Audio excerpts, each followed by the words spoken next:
Hello and welcome back to another episode of Beard Hobby Homestead. Today I'll be attempting to build and install a new fireplace for this part of the house. This part of the house really gets cold, so a plan must be made. So for that plan, we moved all these things around a little bit and I installed corrugated iron, roof sheeting, whatever you want to call it, tin. I installed a bit of this on the walls to reflect away from the wooden walls, because wood and fire, not quite the best idea. So let's go to the workshop and see what plan I can conjure up in terms of combustion chamber for a fireplace. Alright, so back in the workshop. Now, you saw this idea of mine, keeping the heat away from the walls. Now, if you look at one of our previous videos, I don't remember which one it is, I think I'll just link it up in the little info description thing, if I remember. I used one of these refrigerant air tanks to cut out and built a fireplace out of that. Now, seeing as I don't want to use as much space, I'm going to take this one, give it a decent kind of outlet, obviously outlet, because it's needed, and then at the bottom I'll be using this pipe that I have here as a foot stand. So keep it nice and skinny and small, and hopefully I can achieve that while keeping everything in one line. So from here on forward I'll be time-lapsing, and you can just see kind of what I go through, what I do, and yeah, I hope you'll stick around for that.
Alright, so for the install, I'm going to try and do this in this area, keeping it more or less the same distance from the walls, and making sure that I've got the right angle on the vent so that the hole, the feeding hole, is directly opposite this corner on this side. Try it.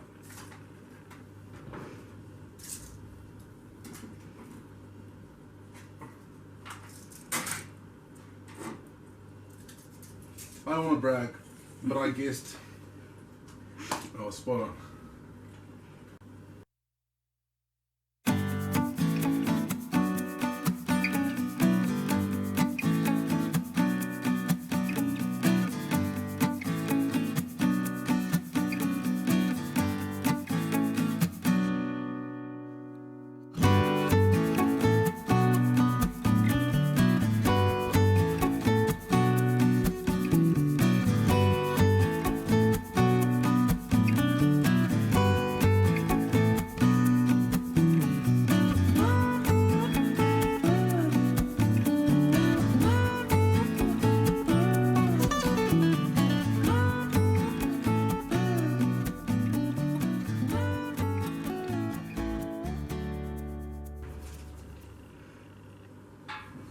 Alright, so that's basically the in.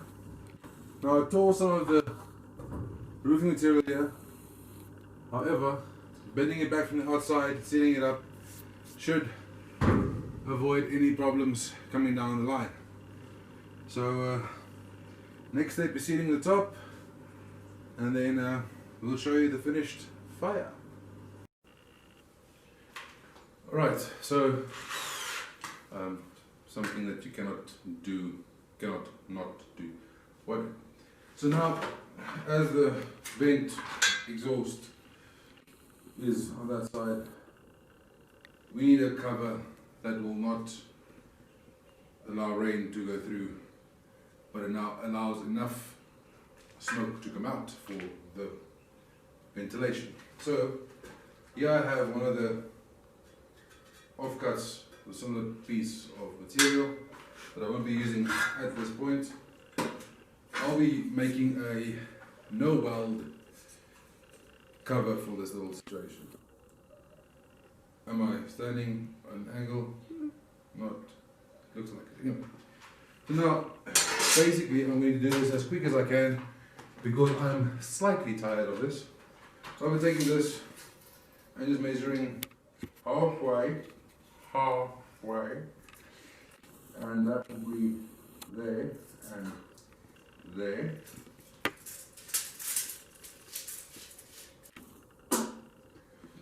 Now, the easiest way for me to go about doing this will be to bend it on that point, but my vise doesn't allow me enough bend.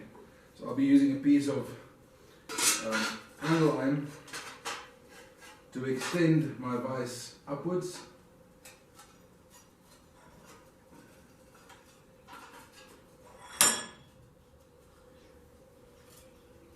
And on my marks, I've got resistance.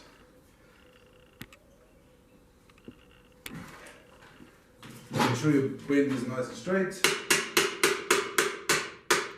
There we go.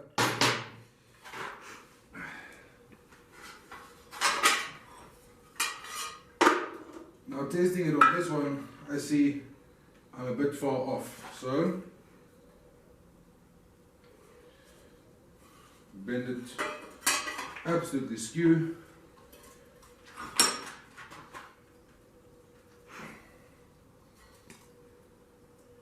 Oh, that's better. Alright, now I can see it will do the trick just nicely.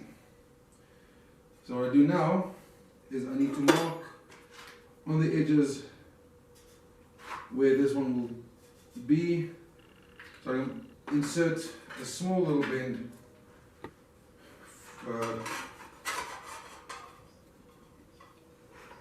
forward. Small bend, Same story here. Small bin.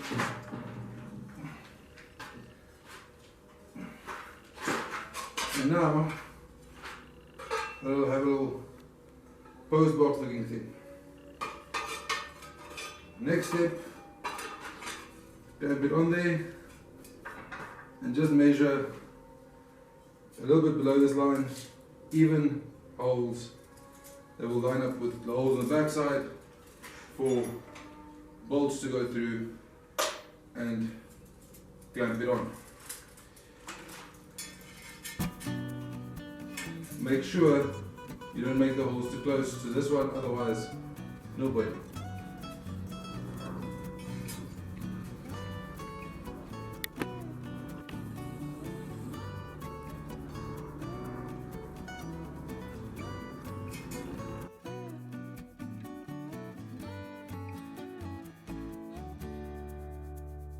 Push your bolts through and put it on there. Once your bolts are through, such like so, you put it on, tighten your bolts, and Bob's your own. That's what I'm going to leave you. Stay safe, God bless. Have a great and wonderful day. We will see you soon on the Bearded Hobby Homestead. Cheers.